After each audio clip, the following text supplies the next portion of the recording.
అసలు పేరు మల్లయ్య కదా? అవును. మీరు నవీన్గా ఎప్పుడు పెట్టుకున్నారు? ఏం వరవరు ఇట్లా కథలన్నీ తిరిగి వస్తున్నాయి అనగా చూపెట్టి నీ కథ ఒకటి అంటే చూపించాను. డి మల్లయ్య అన్నారు. ఈ డి మల్లయ్య అని రాస్తే ఎవడేసుకుంటాడా అనేది.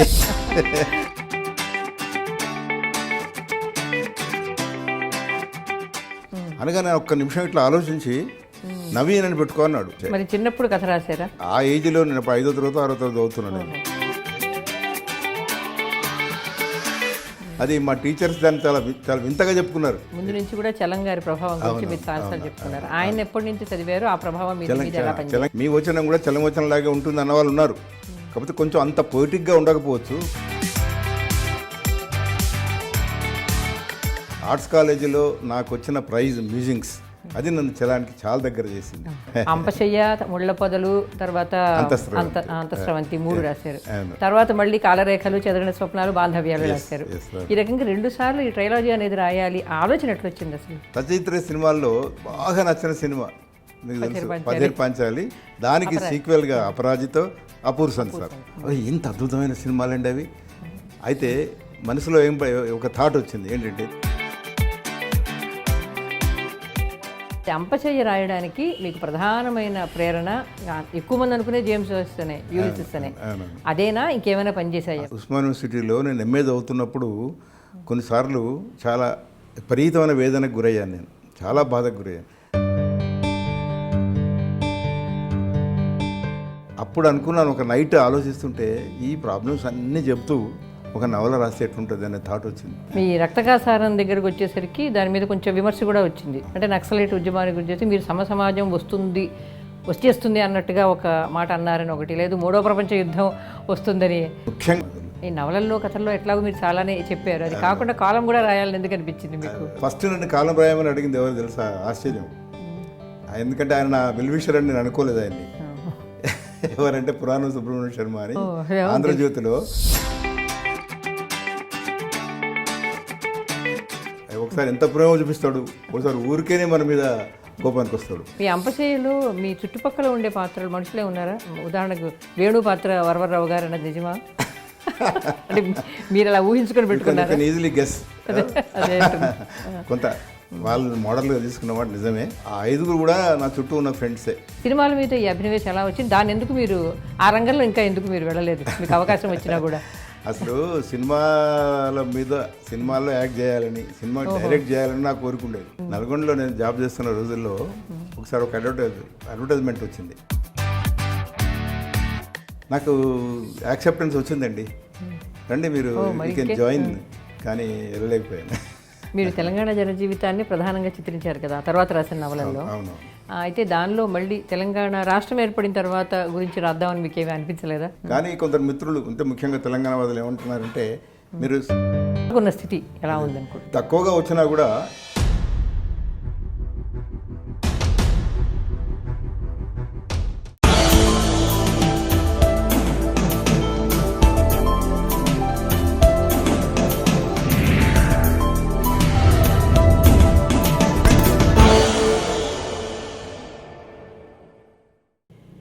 సాధారణంగా సినిమా రంగంలో మనం చూస్తుంటాం, ఎవరైనా ఒక సినిమా వల్ల పేరు తెచ్చుకున్నా, లేకపోతే మొట్టమొదటి సినిమా వల్ల పేరు ప్రతిష్టలు వచ్చినా ఆ పేరే వాళ్ళ ఇంటి పేరుగా మారిపోవడం అన్నది బహుశా సినిమా రంగంలో మాత్రమే చూస్తుంటాం. షావుకారు జానకిలాగా, సిరివెన్నెల సీతారామశాస్త్రిలాగా. అయితే సాహిత్యంలో అటువంటి రచయితలు ఉండడం చాలా అరుదు. అటువంటి అరుదైన రచయితే అంపశయ్య నవీన్. తను రాసిన ఒక నవల పేరే తన ఇంటి పేరుగా మార్చుకున్న నవీన్ గారి అసలు పేరు కూడా నవీన్ కాదు. అయినా ఆయన అంపశయ్య నవీన్గా ఎంత సుప్రసిద్ధులంటే, ఆయన రాసిన నవలలు, కథలు, యాత్రా చరిత్ర, సినిమా విమర్శ, సాహిత్య విమర్శ ఏవైనా సరే అంపశయ్య నవీన్గానే మనందరం చూస్తూ ఉంటాం. ఆ రకంగా మమేకమైపోయారు ఆయన రాసిన ఆ ఒక్క నవలతోనే. కానీ ఆయన ఒక్క నవలే రాయలేదు, 30 దాకా నవలలు రాశారు, ఎన్నో కథలు రాశారు, పత్రికా కాలం కూడా నిర్వహించారు, యాత్రా నవల కూడా రాశారు. ఇటువంటి అనేక రకాల రచనలు చేయడంతో పాటు ఆయన ఒక రకంగా చెప్పాలనుకుంటే ఆయన సిగ్మండ్ ఫ్రాయిడ్, కార్ల్ మార్క్స్ ఇద్దరినీ కూడా తనలో నిబిడీకృతం చేసుకున్న అరుదైన రచయితగా వారిని చెప్పుకోవాలి. వారే ఈనాటి అక్షరయాత్ర అతిథి. నమస్కారం నవీన్ గారు. అసలు ముందు మీ పేరు నవీన్ ఎందుకు అయింది? మీ అసలు పేరు మల్లయ్య కదా, మీరు నవీన్గా ఎప్పుడు పెట్టుకున్నారు పేరు? మీరే పెట్టుకున్నారా? నేను కథలు రాసే రోజుల్లో 60లలో 61, 62 నుంచి నేను ఈ కథలు రాయడం మొదలెట్టాను. రాసిన కథల్ని పత్రికలకి పంపిస్తే అవి తిరిగి వచ్చేది. డి మల్లయ్య అనేది రైటర్ పేరు, అట్లా ఆ పేరుతో పంపించాను అనమాట. పంపిస్తే ఏంటి ఇట్లా అవి మంచి కథలు నాకు తెలుసు, ఆయన ఎందుకు తిరిగి వస్తున్నాయి. అప్పుడు నేను నల్గొండలో ఉద్యోగం చేస్తున్నా. ఈ నల్గొండకు ఒకసారి ఎవరెవరో వచ్చాడు, వాళ్ళ అక్కయ్య గారు ఉంటారు అక్కడ, వచ్చి నా దగ్గరికి వచ్చాడు. అదే మీ ఇద్దరం అప్పటికే చాలా క్లోజ్ ఫ్రెండ్స్ని. ఆయనకు వచ్చి రాగానే ఏం ఎవరెవరు ఇట్లా కథలన్నీ తిరిగి వస్తున్నాయి అనగా చూపెట్టి నీ కథ ఒకటి చూపించాను. డి మల్లయ్య అన్నదట. నీ డి మల్లయ్య అని రాస్తే ఎవడేసుకుంటాడా అనేది ఏదైనా మంచి పెన్ నేమ్ పెట్టుకో అని సజెస్ట్ చేశాడు. ఏం పెన్ నేమ్ పెట్టుకోవాలో నువ్వే చెప్పన్నా అనగానే ఒక్క నిమిషం ఇట్లా ఆలోచించి నవీన్ అని పెట్టుకో అన్నాడు. అప్పుడు ఇంకా నవీన్ పేరు లేదు తెలుగులో ఎక్కడా కూడా. అరే బాగుంది, నాకు కూడా చాలా బాగుంది అనిపించింది. ఆ తిరిగి వచ్చిన కథనే ఆ డి మల్లయ్య అనే పేరు తీసేసి నవీన్ పేరుతో పంపించాను. అది వచ్చింది జయశ్రీ పత్రికలో. జయశ్రీ అప్పుడు ఒక మాసపత్రిక వచ్చేది, అంటే ప్రచురణకర్తలు పేరు కూడా చూస్తారని అప్పుడు అర్థమైంది. అయితే మీ చిన్నప్పటి వాతావరణం, అంటే మీ ఇంట్లో వాతావరణం కానీ, ఎవరన్నా రచయితలు కానీ, సాహిత్యాభిలాషులు కానీ ఎవరన్నా మీ ఇంట్లో ఉండేవారా? మీకు ఎలా వచ్చింది సాహిత్యం పైన? ఇప్పుడు మా ఇంట్లో సాహిత్య వాతావరణం అనేది పెద్దగా లేదు. మాది వ్యవసాయ కుటుంబం అండి. మాకు చాలా భూములు ఉండేది. మా నాన్నగారు వ్యవసాయం చేసేవారు. వ్యవసాయం చేస్తే చాలామంది నౌకర్లు జీతగాళ్ళు అంటారు చూడండి, వాళ్ళు ఉండడం అదంతా కొంచెం బాగానే హడావిడి బాగానే ఉండేది ఇంట్లో. కానీ మా నాయనగారికి ఆయన కానిగి అప్పుడు ఇంకా ప్రభుత్వ పాఠశాలలు లేవు కదా ఊళ్ళో, ఒక కానిగిలో చదువుకున్నాడు. ఆయనకి కొంత సాహిత్యం దగ్గర ఇంట్రెస్ట్ ఉండేది. మా ఊరికి చాలా దగ్గరలోనే బొమ్మెర అని పోతన గారి పుట్టిన ఊరు అనమాట. ఆయనకి పోతన అంటే చాలా అభిమానం. ఆయనకి పోతన పద్యాలకు నోటుకొచ్చు. ఆయనకు ఈ మందారమ్మ కరంద మాధుర్యమున దేలని చాలా మంచి రాగయుక్తంగా పాడేవాడు మా నాయనగారు. ఆ పద్యం పాడి దాని తాత్పర్యం కూడా చెప్పేవాడు మాకు. అట్లా సాహిత్యం మీద కొంత ఇంట్రెస్ట్ కలిగింది నాకు. ఆ తర్వాత ఆయనలో ఇంకో మంచి గుణం ఏంటంటే, ఎక్కడికైనా వెళ్ళొచ్చాడు అనుకోండి, ఏదైనా చుట్టాల ఇంటికి, ఏదైనా ఫంక్షన్కి, పెళ్ళికో పేరెంటానికి ఎక్కడికైనా వెళ్ళొస్తే మా ఊరు నుంచి బయలుదేరింది మొదలు మళ్ళీ తిరిగి వచ్చేంత వరకు మధ్యలో ఏమి జరిగింది, ఎవరెవరిని కలిశాడు, ఆ కలిసిన వాళ్ళ మనస్తత్వం ఎట్లుంటుంది, వాళ్ళు ఎట్లా మాట్లాడేవాళ్ళు, ఇదంతా చాలా నాటకీయంగా చెప్పేవాడు మాకు. ముఖ్యంగా ఉన్నాడు ఒక నవలాకారుడు. మా అమ్మని కూర్చోబెట్టుకొని చెప్తుంటే మేము పక్క నుండి మేము వినేవాళ్ళం అనమాట.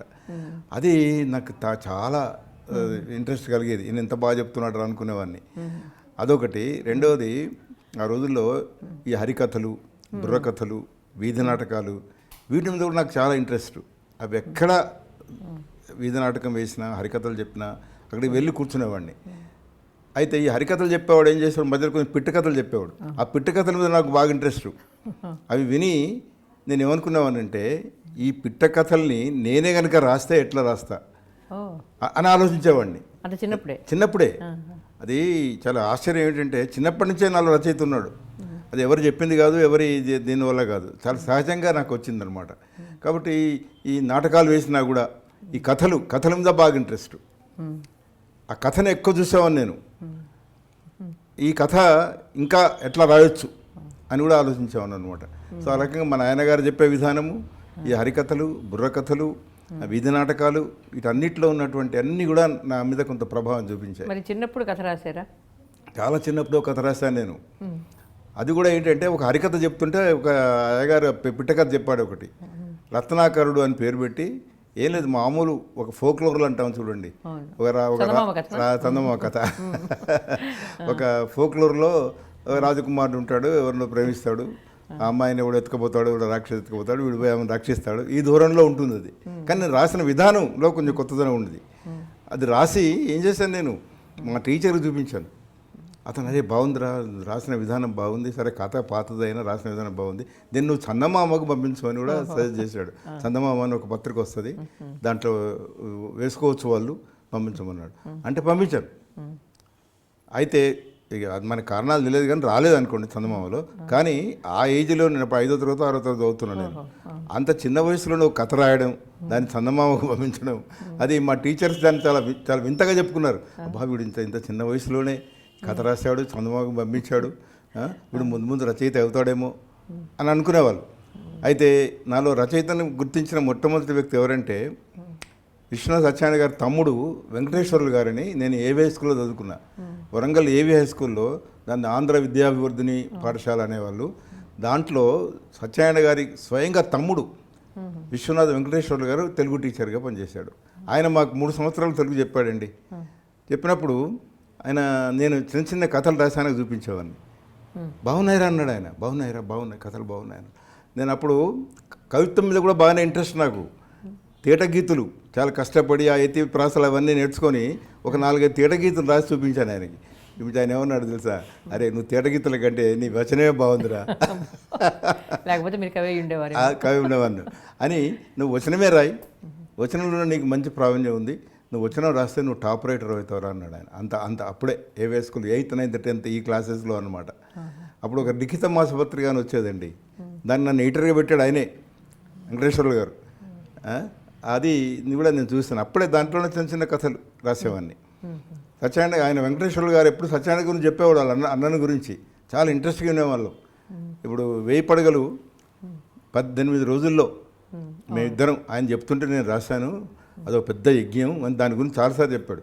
చెప్తే ఆ 1000 పడగల నవల సంపాదించి అప్పుడే ఈయన ఇంతగా చెప్తున్నాడు కదా, అది ఎట్లా ఉంటుంది చూద్దామని చెప్పి 1000 పడగలు మొత్తం చదివేశాను. కొంత అర్థం కాలేదనుకోండి, కొన్ని చోట్ల చాలా లాంగ్ పెద్ద వాక్యాలు, పెద్ద సమాసాలు, సంస్థాభూయిష్టం అవి వదిలేసేవాడిని, అర్థం కాని వదిలేసేవాడిని, అర్థమైనంత వరకు చదివేవాడిని. అయితే మీ మీద విశ్వనాథ ప్రభావం ఏం కనిపించదు, ఏమి లేదు. మీరు ముందు నుంచి కూడా చలం గారి ప్రభావం గురించి మీరు చాలాసార్లు చెప్తున్నారు. ఆయన ఎప్పటి నుంచి చదివారు, ఆ ప్రభావం చలం గారితో ఎట్లా అంటే మై ఎన్కౌంటర్ విత్ చలం. నేను ఆర్ట్స్ కాలేజీలో, వరంగల్ ఆర్ట్స్ అండ్ సైన్స్ కాలేజీలో చదువుతున్నప్పుడు కథల పోటీ జరిగేదండి. అక్కడ కథల పోటీ, లేఖారచన, వ్యాసరచన, ఈ 4-5 ఈ కేటగిరీస్లో పోటీలు జరిగేది. నేను కథ రాసి ఆ పోటీకి ఇచ్చానమాట. ఇస్తే నేను జూనియర్ మోస్ట్ స్టూడెంట్, పీయూసీలో ఉన్నప్పుడు నేను BA final, BA second year వాళ్ళకే వచ్చేది ప్రైజెస్ సాధారణంగా. నేను రాసిన కథకి ఫస్ట్ ప్రైజ్ వచ్చిందండి. జీవి సుబ్రహ్మణ్యం గారే అప్పుడు వన్ ఆఫ్ ద జడ్జి. ఆయన చూసి చదివి అరే భలే ఉందిరా, బాగుంది, నీకు మంచి భవిష్యత్తు ఉంది, నువ్వు రాయి, కథలే రాయి అని కూడా చెప్పాడు ఆయన. అయితే ఆ కళాశాల వార్షికోత్సవం అప్పుడు ప్రైజ్ ఇచ్చారు. డిఎస్ రెడ్డి గారిని అప్పుడు వైస్ ఛాన్సలర్, ఆయన చేత ప్రైజెస్ ఏంటి తెలుసా మీకు? 2 పుస్తకాలు. ఆ 2 పుస్తకాలు నన్ను ఎంత ఇన్ఫ్లుయెన్స్ చేసాయిగా మీకు చెప్పాల్సిన అక్కర్లేదు. ఆ 2 పుస్తకాలు ఏంటి అంటే వాళ్ళు ఇచ్చిన ప్రైజు ఒకటేమో చలం గారి మ్యూజింగ్స్, ఇంకోటేమో బుచ్చిబాబు గారి ఆశాప్రియ. ఈ 2 పుస్తకాలు ఇచ్చారు. వెంటనే చదివేశాను. మ్యూజిక్స్ చదువుతుంటే ఎంత ఎక్సైట్ అయిపోయాను, ఎంత అద్భుతమైన రచన ఇది, ఇట్లా ఎవరు రాస్తారు అసలు, ఈ టైప్ ఆఫ్ రచన అసలు అంతకుముందు ఎప్పుడు చదవలేదు, చాలా బాగుందని ఇక చలం పుస్తకాలన్నీ దొరకబడి చదవడం మొదలెట్టాను. అట్లాగే బుచ్చిబాబు ఆశాప్రియ కథ కూడా ఫెంటాస్టిక్ అనమాట. నాకు ఎంత ఎక్సైట్ అయిపోయాను ఆయన కథలు. ఈ 2 రచయితలు కూడా నన్ను చాలా గాఢంగా ప్రభావితం చేశారు. చలం వచ్చిన రచన చాలా ఇంత వేగంగా రాయడం అనేది, ఇంత బాగా రాయడం అనేది.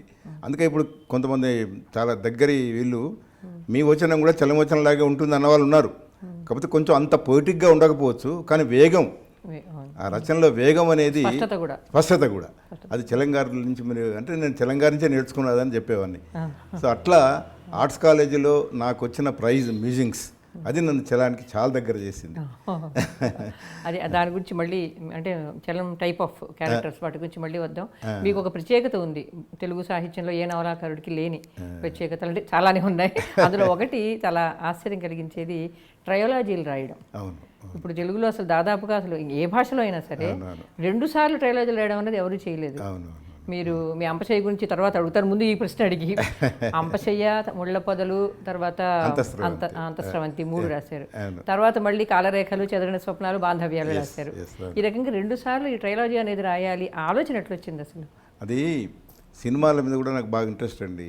చిన్నప్పటి నుంచి కూడా సినిమాలు బాగా చూసేవాడిని. తర్వాత ఈ మామూలు కమర్షియల్ సినిమాలు కాకుండా ఈ ఆర్ట్ సినిమాలు చూడాలన్న కోరిక కలిగింది. దాంతో నేను కరీంనగర్లో పనిచేసేటప్పుడు కరీంనగర్ ఫిల్మ్ సొసైటీ అని ఒక సంస్థని స్థాపించాను. నేనే దాని ముందుబడి 5-6 మిత్రులతో కలిసి కరీంనగర్ ఫిల్మ్ సొసైటీని స్థాపించి గొప్ప సినిమాలు అన్నీ సభ్యులకు చూపించాలి అనే దీంతో స్టార్ట్ చేశాము. అప్పుడు సత్యజిత్ రే సినిమాలు చూపించాం. సత్యజిత్ రే సినిమాల్లో బాగా నచ్చిన సినిమా మీకు తెలుసు, పదేర్ పాంచాలి. దానికి సీక్వెల్గా అపరాజితో, అపూర్ సంసార్, ఈ 3 ఎంత అద్భుతమైన సినిమాలండి అవి. అయితే మనసులో ఒక థాట్ వచ్చింది ఏంటంటే తెలుగులో కూడా ఇట్లా సీక్వెల్స్ ఎందుకు రాయకూడదు అనిపించింది అనమాట. అట్లా ఈ సీక్వెల్స్ రాయాలి. అంపశయ్య రాసిన తర్వాత దీనికి సీక్వెల్ రాయాలి అనుకున్నాను. నా మిత్రులతో చెప్పాను. ముఖ్యంగా నాకు ఈ సాహిత్యం విషయంలో బాగా నాకు ఒక చాలా దగ్గర మిత్రుడు గైడ్ లాగా ఉండే, ఆయన సాహిత్యంలోకి రాలేదు, నిజానికి సాహిత్యంలోకి రావాల్సిన వాడు గంటా రామిరెడ్డి అని, చాలా బాగా చదువుకున్నవాడు, బాగా సాహిత్యం గురించి బాగా తెలిసినవాడు.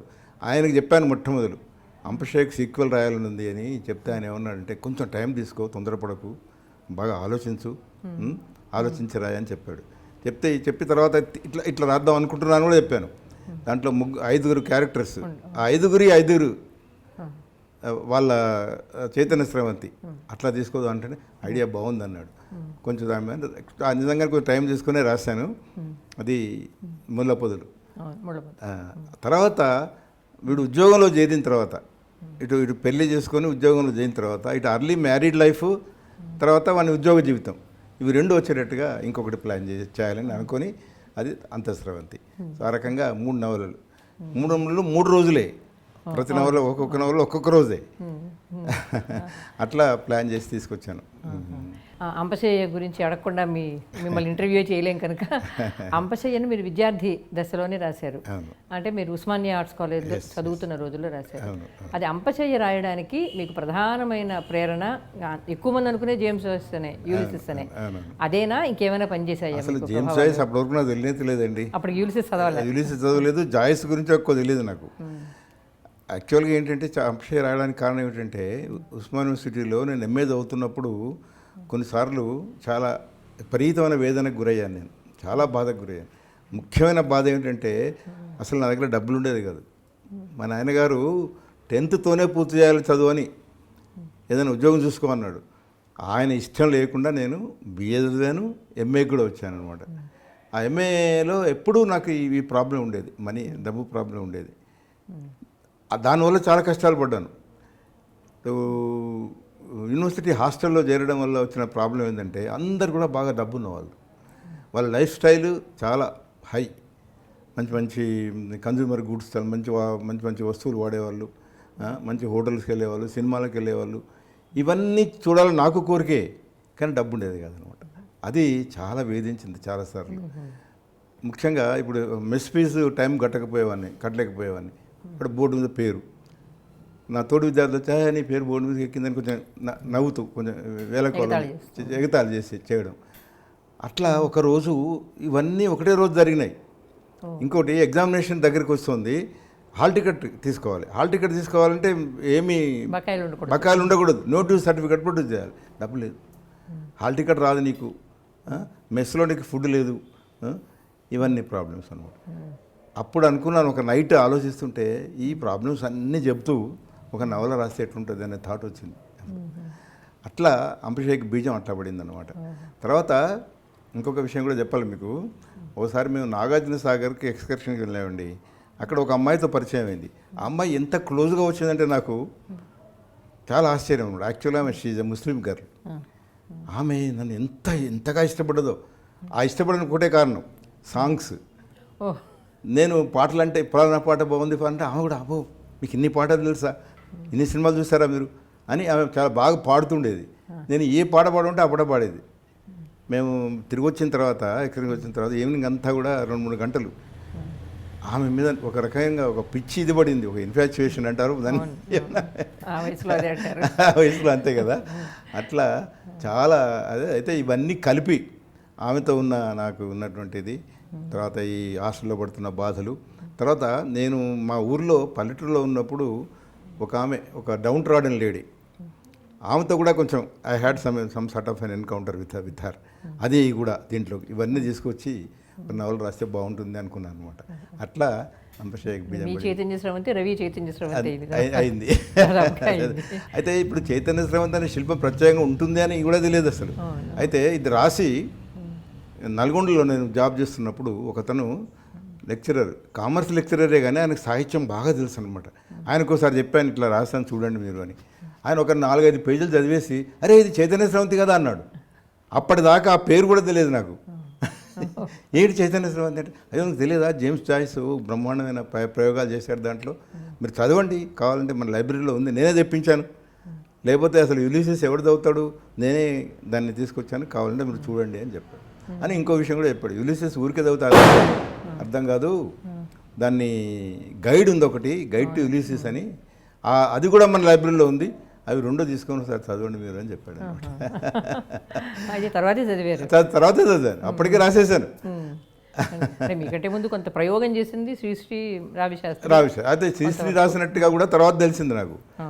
ఎప్పుడంటే నేను రాసిన ఈ నవలని మన చేకూరు రామారావుకు చూపించాను. అప్పుడు ఆయన వెంటనే హుసేత్ వాళ్ళు అందుకొని శ్రీశ్రీ గారు రాశారు, దాంట్లో ఈ పోలికలు ఉన్నాయన్నాడు. ఓహో అట్లాగా అని అప్పుడు అది దొరకబట్టి అది చదివాను.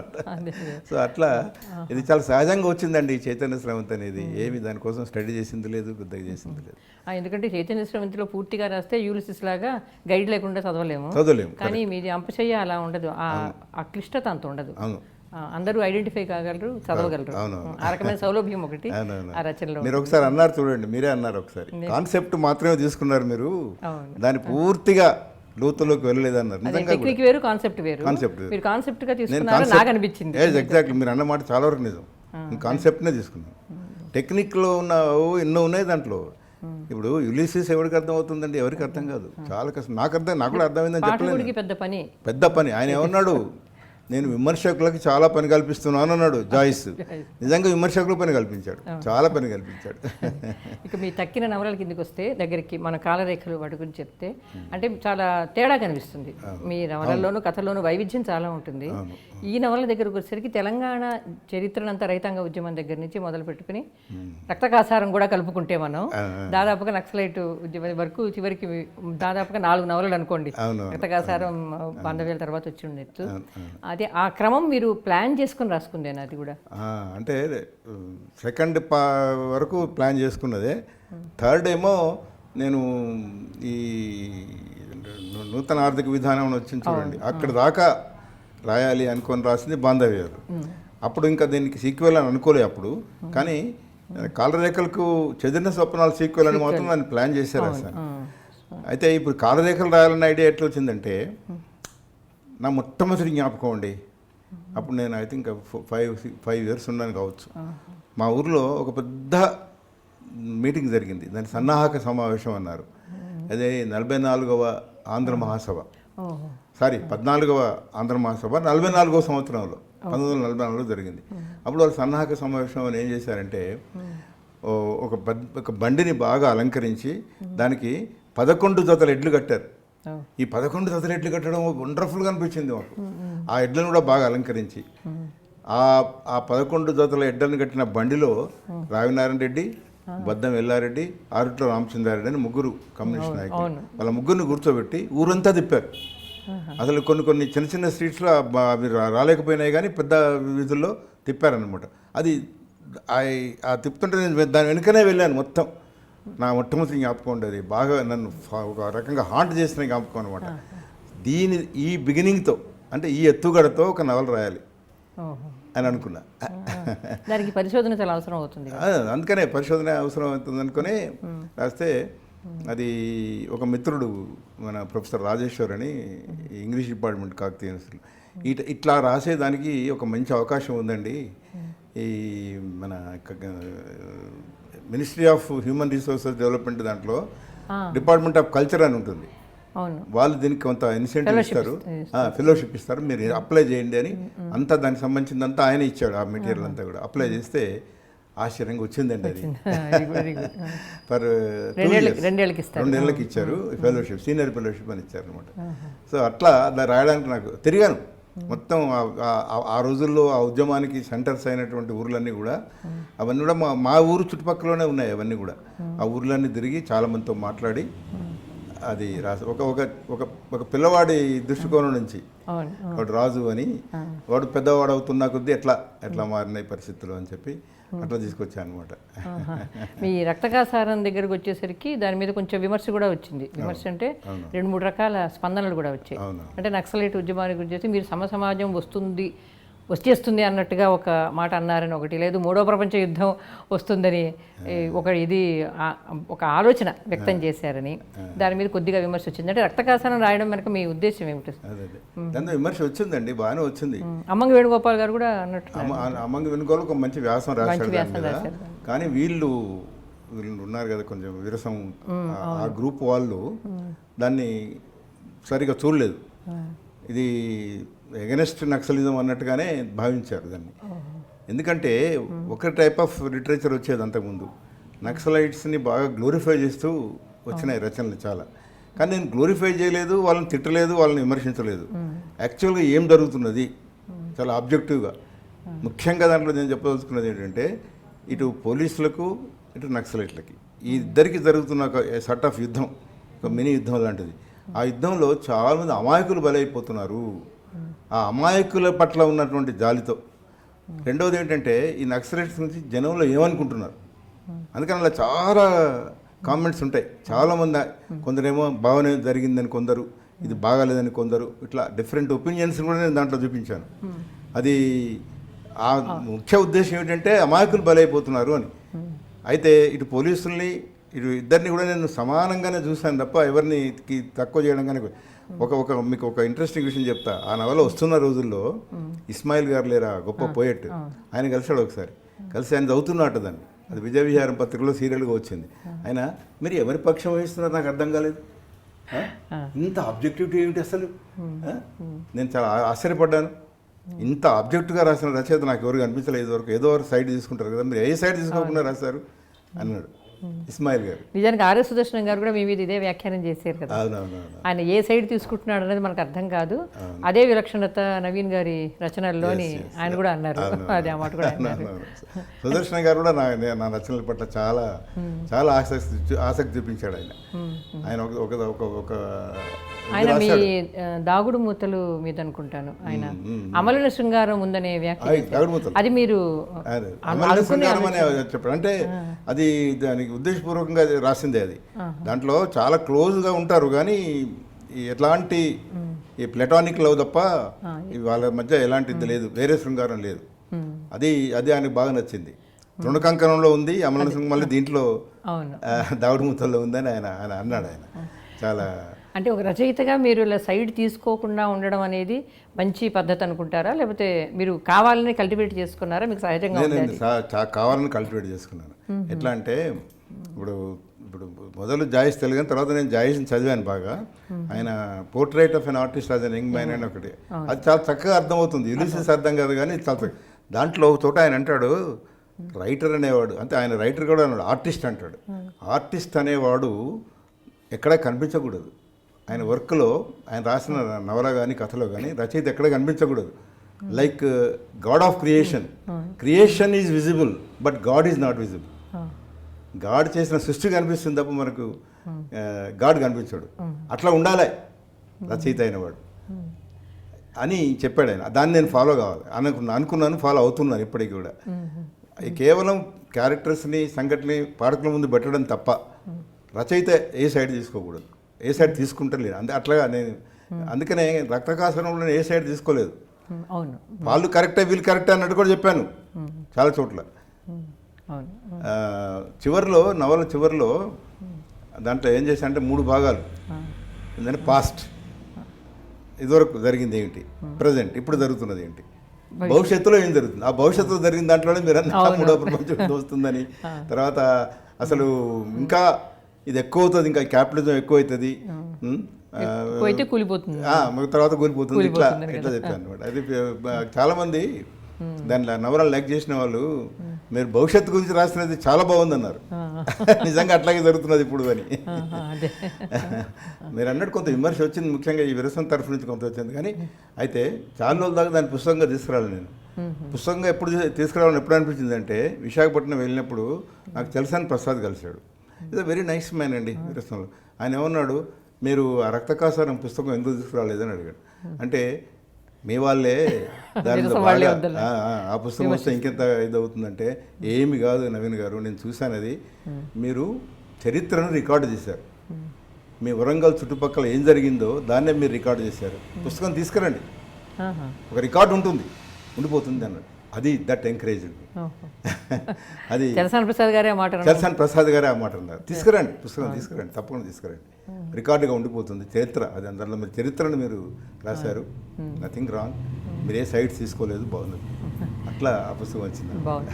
మీ నవలలో నేను మొట్టమొదటి అన్నట్టు మీలో మార్క్స్ ప్రభావం ఎంత కనిపిస్తుందో ఫ్రాయిడ్ ప్రభావం ఇంకా ఎక్కువ కనిపిస్తుంది. ఎగ్జాక్ట్లీ నిజానికి మీరు ముఖ్య విమెన్స్ కాలేజ్ అంటే స్త్రీ పురుష సంబంధాల గురించి మీరు చర్చించిన చోటల్లా లేకపోతే స్త్రీల మనోదృష్టిని చర్చించినప్పుడల్లా కూడా కొంచెం ఫ్రాయిడ్ ప్రభావం బాగానే కనిపిస్తుంది. నిజానికి తెలుగులో సీరియస్ నవలలు రాస్తూ లైంగిక జీవితం గురించి ఇంత రాసిన వాళ్ళు మీరు ఒక్కరే అనుకుంటారు. సీరియస్ నవలలో ఇది ఉండదు. అది మీరు చేసిన ప్రయోగమే, మీ ప్రత్యేకత అది పూర్తిగా. అది స్త్రీ పాత్రలను ఏ దృష్టితో చాలా నవలలు రాశారు మీరు. అందులో స్త్రీలే ప్రధానంగా ఉన్న నవలలు కూడా చాలా ఉన్నాయి. అనేక సమస్యలు మన సుదర్శన్ గారు ఈ మాట చెప్పాడు. అసలు ఫెమినిజం అనేది ఒక ఉద్యమంగా రాకముందే నవీన్ గారు రాసిన చాలా నవలల్లో ఈ ఫెమినిజం ఉంది, అది ఆయన ప్రత్యేకత అని చెప్పాడు. నేను చూశానండి చిన్నప్పటి నుంచి కూడా ఉమెన్ ఎంత బాధపడుతున్నారో మా కుటుంబాల్లో. వాళ్ళు ఇప్పుడు చాలా చిన్నప్పుడే భర్తలు చనిపోతే వాళ్ళని వితంతువులు చేసేయడం, లైఫ్ లాంగ్ అట్లాగే ఉండిపోవడము, తర్వాత వాళ్ళని చదివించకపోవడము. ఇప్పుడు మా ఇంట్లోనే చాలామంది పిల్లల్ని, ఇప్పుడు నాకు అక్క ఉండేది, ఆమె నాతో పాటు స్కూల్కి తీసుకెళ్తాను నువ్వు రా అని అంటే వాళ్ళే ఆడపిల్లలు చదువుకోకూడదు అనేవారు. ఇదంతా కూడా నన్ను బాగా ఇన్ఫ్లుయెన్స్ చేసింది.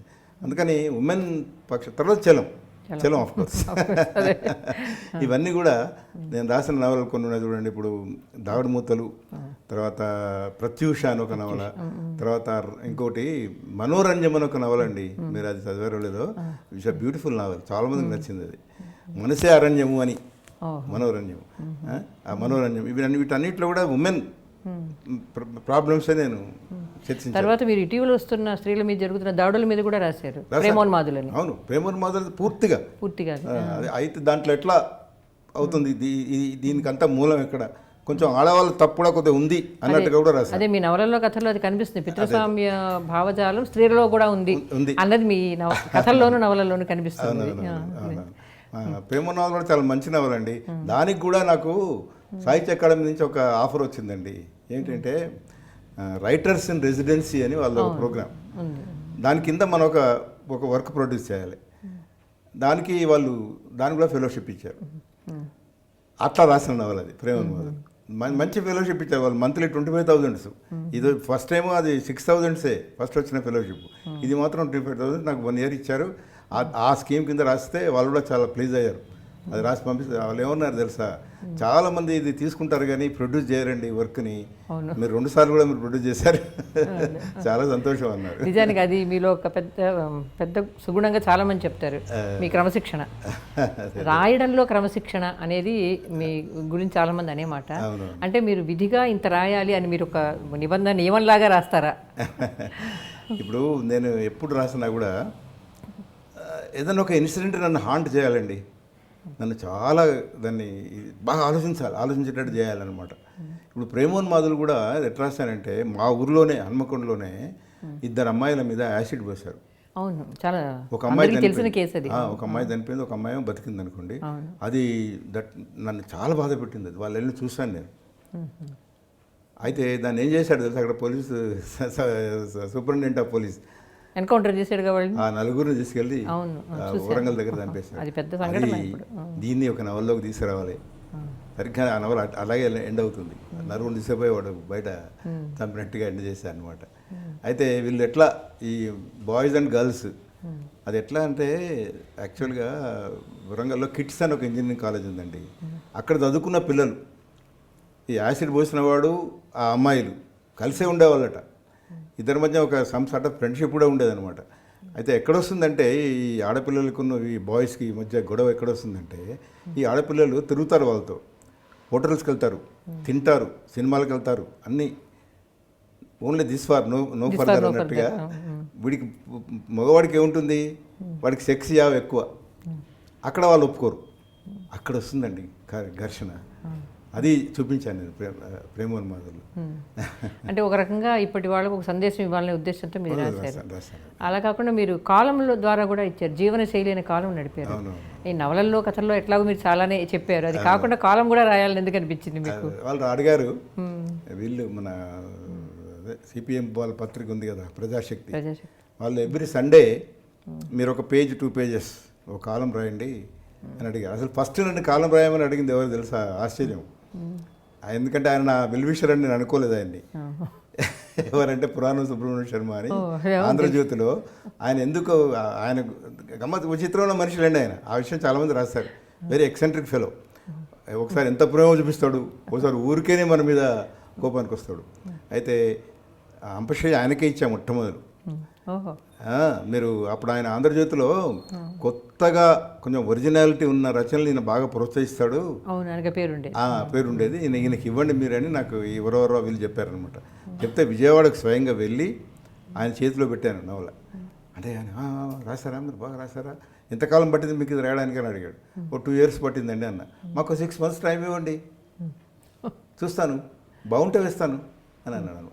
6 months తీసుకోండి సార్, మీరు అంతకన్నా ఎక్కువ తీసుకున్నా పర్వాలేదు అని. అయితే 6 months తర్వాత ఒకసారి ఒక ఉత్తరం రాశాను.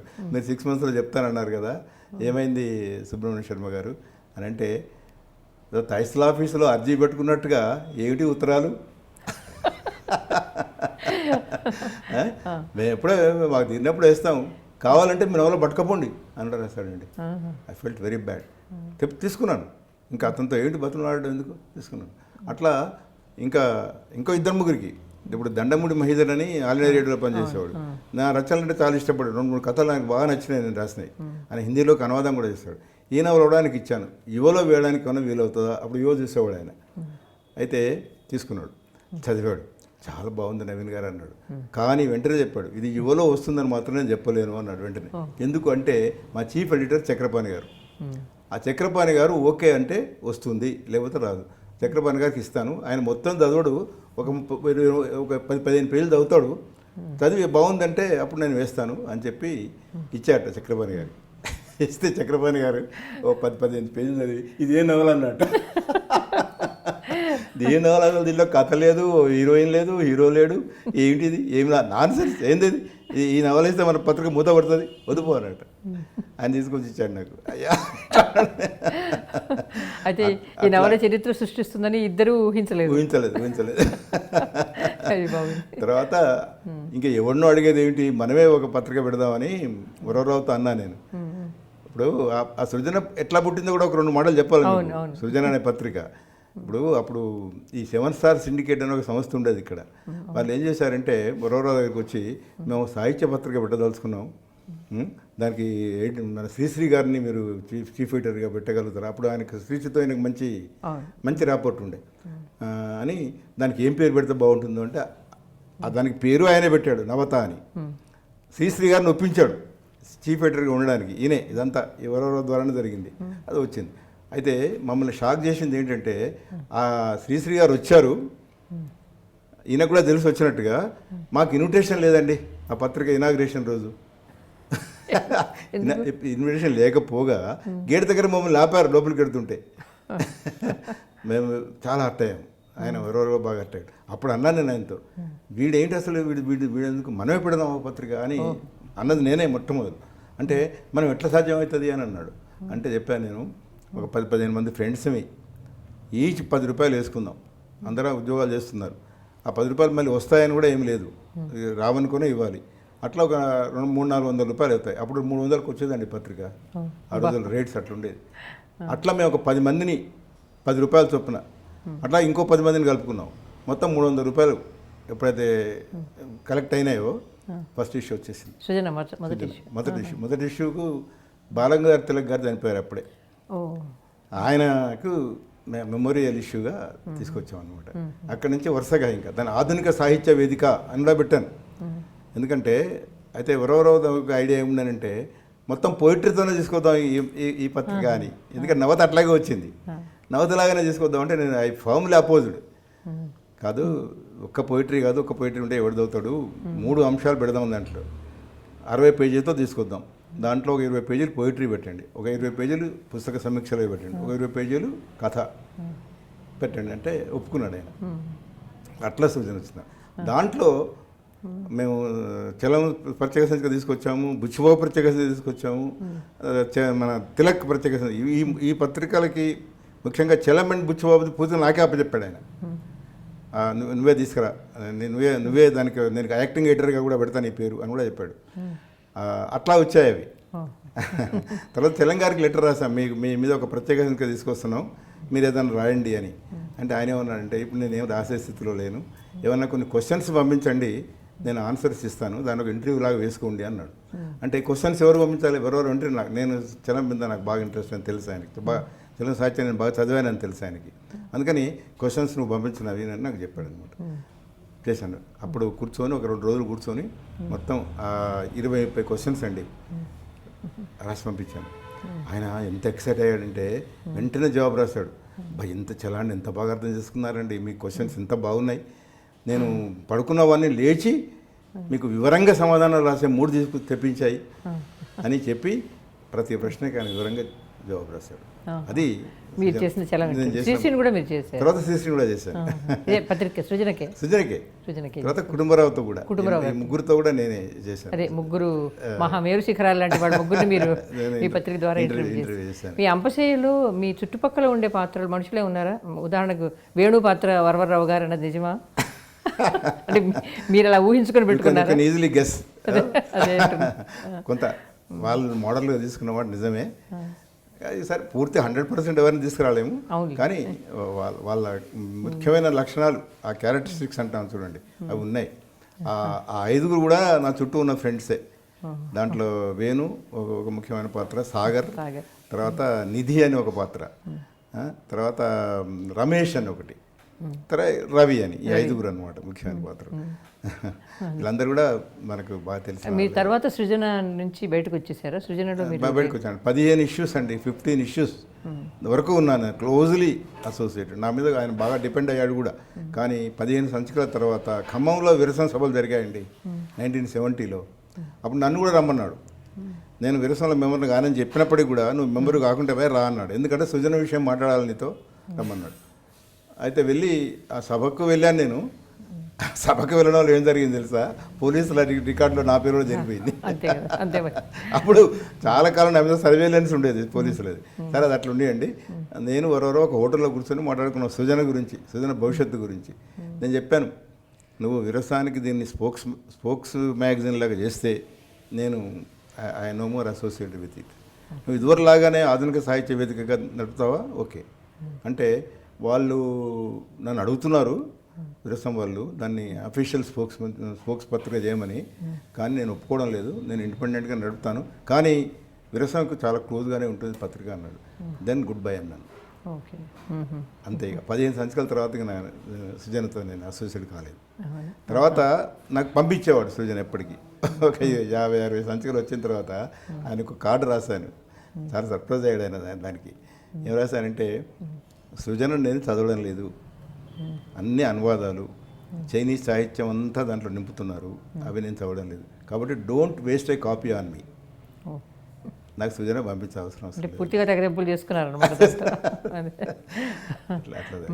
అయితే మీలో ఉండే అంటే మనిషి సమాజాన్ని విమర్శించినప్పుడు అది సాహిత్యం అవుతుంది, సాహిత్యాన్ని విమర్శించినప్పుడు అది విమర్శ అవుతుంది. మీరు విమర్శకుడిగా కూడా చాలా రాశారు, సాహిత్య వ్యాసాలు అవి చాలా రాశారు. మీరు నవల గురించి ఒక ఖచ్చితమైన అభిప్రాయాలు ఉన్న రచయితగా కనిపిస్తారు. చాలామంది గురించి రాస్తూ వస్తువు బాగుంది, విషయం బాగుంది, ఇతని దృక్పథం బాగుంది, కానీ నవలగా మలచడంలో విఫలమయ్యాడు అనే మాట మీరు చాలామంది.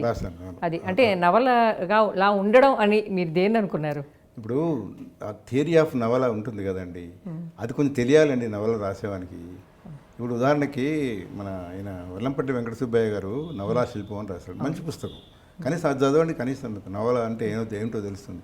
ఏంటో తెలియకుండానే రాసేస్తారు.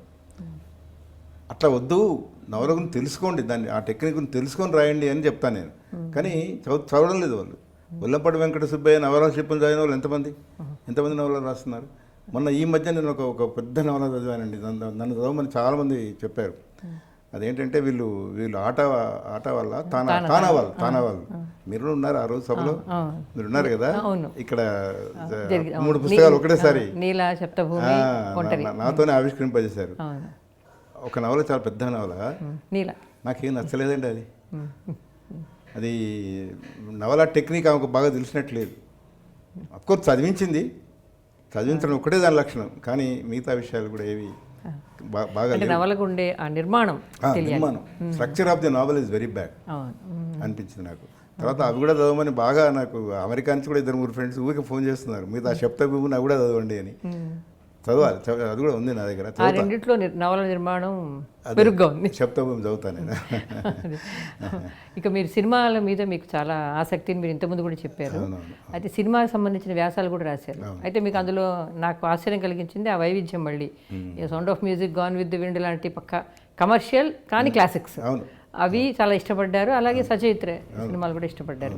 సినిమాల మీద ఈ అభినవేశం ఎలా వచ్చింది? దాన్ని ఎందుకు మీరు ఆ రంగంలో ఇంకా ఎందుకు మీరు వెళ్ళలేదు, మీకు అవకాశం వచ్చినా కూడా? అసలు సినిమాల్లో యాక్ట్ చేయాలని, సినిమా డైరెక్ట్ చేయాలని నాకు కోరిక ఉండేది, చాలా గాఢమైన కోరిక. నల్గొండలో నేను జాబ్ చేస్తున్న రోజుల్లో ఒకసారి ఒక అడ్వర్టైజ్మెంట్ వచ్చింది, the Poona institute of television and దాంట్లో అడ్మిషన్ కోసం మీరు అప్లై చేసుకోండి అని. డైరెక్షన్లో ఆర్ యాక్టింగ్లో 3-4 విభాగాల్లో నేను డైరెక్షన్కి అప్లై చేశాను అనమాట. చేస్తే వాడు ఒక చిన్న ఇది రాయమంటాడు, మీకు డైరెక్షన్ మీద ఎంత ఇంట్రెస్ట్ ఉందో తెలుసుకోవడానికి ఏదైనా ఒక సినిమా మీద మీరు ఒక రివ్యూ లాగా రాయండి అని. అది కూడా రాశాను. నాకు యాక్సెప్టెన్స్ వచ్చిందండి, రండి మీరు యూ కెన్ జాయిన్. కానీ వెళ్ళలేకపోయాను. ఎందుకంటే అప్పుడే ఫ్యామిలీ, పిల్లలు, దాదాపు 2 years కోర్స్ అది, పూనాలోనే ఉండాలి వెళ్ళి. అదంతా సాధ్యమే కాదనుకొని దాన్ని వదిలేసుకున్నా. కానీ సినిమాలో ఇంట్రెస్ట్ మాత్రం ఎప్పుడు పోలేదు. అసలు సినిమాలో యాక్ట్ చేయాలని ఉండేది నాకు. దేవానంద్ అంటే చాలా ఇష్టమని కూడా చెప్పారు. ఇష్టమే. ఒకసారి ఒక ఆశ్చర్యకరమైన విషయం చెప్తాను మీకు. జానీ లీవర్ అని బాంబేలో పెద్ద యాక్టర్, చాలా సినిమాలు యాక్ట్ చేశాడు. ఒకసారి అతడు మన నేరళ్ళ వేణుమాధవ్ శిష్యుడు.